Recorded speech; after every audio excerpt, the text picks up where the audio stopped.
Why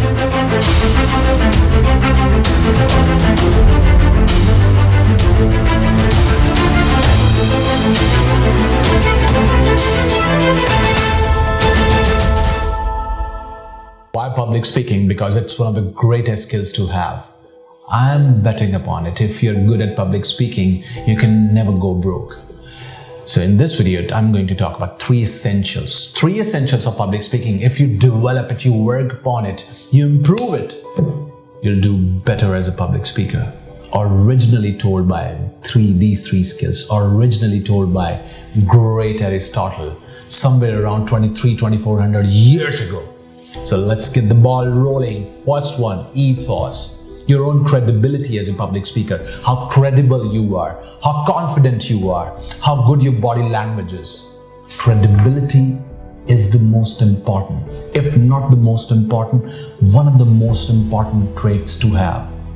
Look, before you even begin talking, you have to have this credibility. So you have to develop this ethos, the confidence, the charisma, better body language.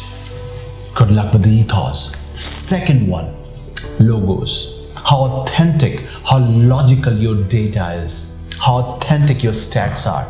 So make sure you work upon your content. Don't spread lies around the world. Work upon your content. Be logical. Give better reasoning once you deliver the content. So remember logos. And the third is the most important one, pathos. If as a public speaker, you're not able to arouse the emotions of people might not remember you. So you have to be able to arouse the emotions of people. That's what great public speakers do around the world. You observe them carefully. They simply arouse the emotions of people with their passion, with their energy, with their delivery, with their emotions. So remember the most important tip out of these three, pathos. Let me summarize before I disappear. Ethos, your credibility as a public speaker. Logos, how authentic your data is. Pathos, whether you're able to arouse the emotions or not. Have a happy public speaking. I'll see you soon. Good luck.